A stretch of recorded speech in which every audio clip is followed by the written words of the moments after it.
back to my channel, Bake Cuisine.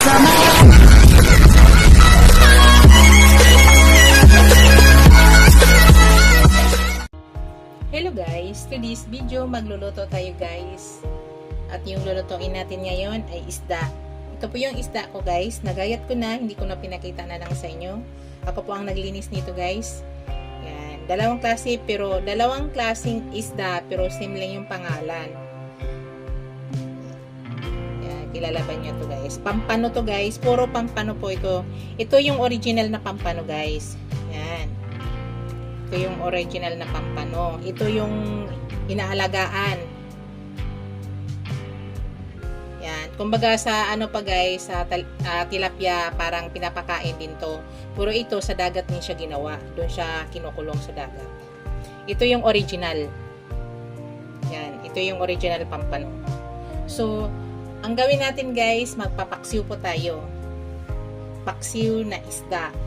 Or sa Bisaya, painununan.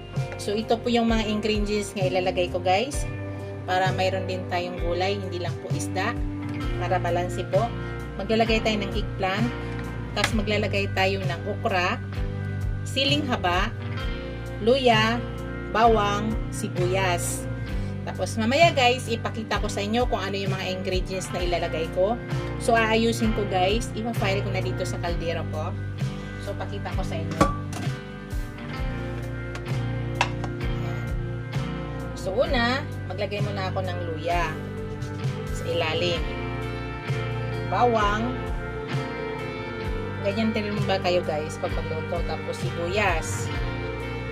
Parang sinasapinan ko siya. Tapos maglagay na rin ako dito ng eggplant.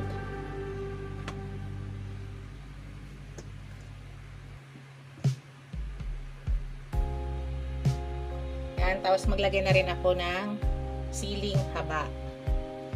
Yan. Dalawa lang. Bago ko ilagay yung aking isda guys.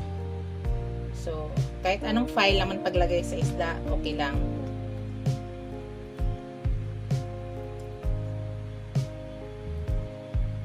So, para healthy guys, hindi tayo maggamit ng mantika. Pero ito guys ha, may malalagay ako mamaya sa inyo, pero healthy din. So, ngayon, ilagay ko na ulit yung aking naiwan na ginger. Gusto ko sa paksiw ko guys ay maraming ginger. Yan.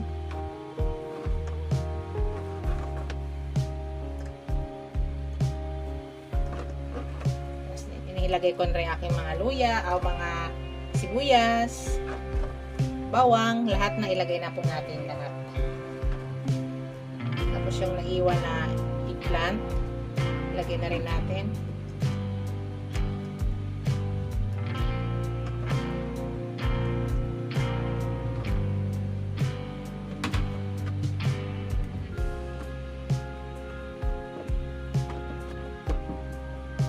Tapos, ilagay na rin natin yung ating okra. Tsaka yung ating siling haba. Then, after, timplahan na po natin guys. Una, maglagay po ako ng asin. Himalaya salt po yung gamit natin.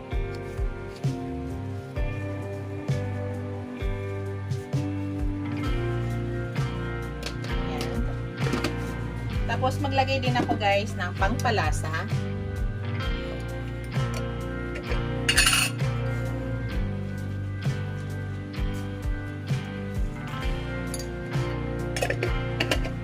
Tapos maglagay din ako ng crack na paminta. Crack po ilagay natin guys, crack.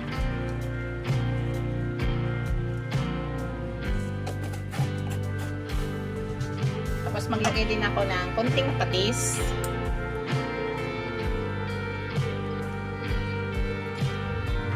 Tapos, ang bida is yung vinegar.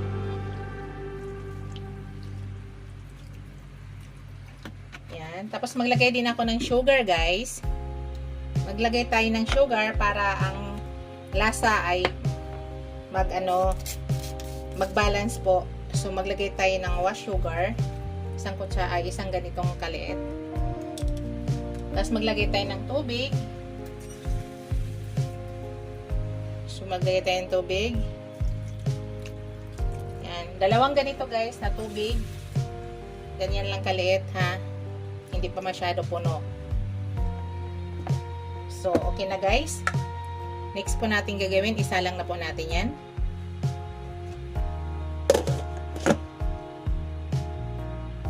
Hello guys, ayan. Sinalang na natin guys. At hintayin po natin. Pakita ko sa inyo mamaya guys. Napakadali pong recipe yan. So wait lang po natin yan guys. Hello guys, ayan. Nakita nyo guys, kumukulo na. Kanina kasi naka-high yung fire niya. So ngayon kumukulo, minedium ko na siya. Para dahan-dahan lang siya, hindi mabigla yung isda. So kanina taasan ko lang, hinay ko lang yung apoy para kumulo agad. Ngayon na kumulo na siya, minedium ko na. Bago pala lahat guys, i-shoutout ko yung aking mga channel members, ang aking mga subscribers, viewers, silent viewers. Maraming salamat guys sa walang sawang suportan niyo sa aking channel. Thank you sa lahat ng mga new subscriber ko. Mga viewers lang talaga sila guys. Maraming salamat guys sa inyo lahat sa suporta niyo sa aking channel. Thank you. Ayan, pakita ko sa inyo guys. Ayan, kumukulo na siya. Kumukulo na siya.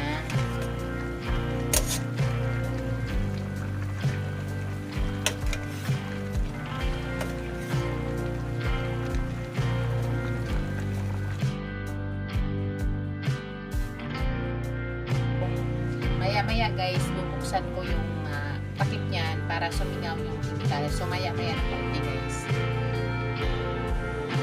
Hello guys, tingnan na natin guys.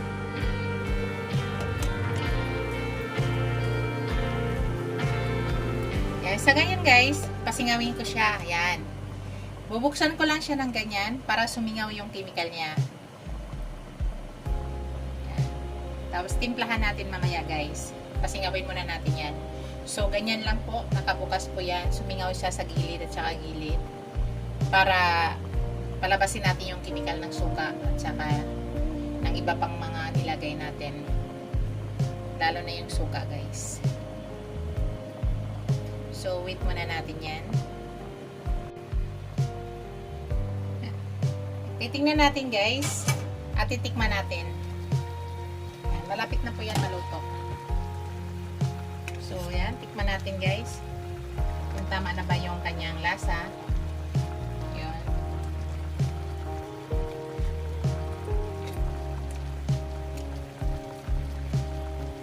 Sarap, guys. Tama na siya. May asim-asim na medyo mayroong konting tamis kasi naglagay tayo ng sugar na konti. At saka tama lang po sa alat. Ayaw ko po kasi ng maalat, guys. Tama na. Yung timpla na po ay tama na sa akin. Sa ngayon guys, may lagay ako dyan. Maglalagay po ako ng olive oil. It's up to you guys ha. Kung kayo ay ayaw nyo. Sa akin, maglalagay po ako. Maglalagay po tayo ng olive oil.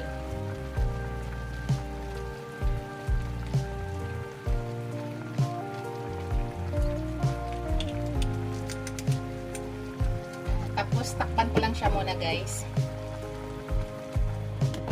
Then later, pakita ko sa inyo ulit yan. Titingnan na natin guys. Luto na to guys. Yan.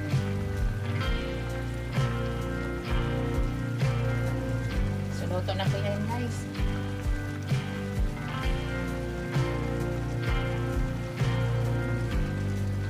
Sumin ko sa inyo guys ha.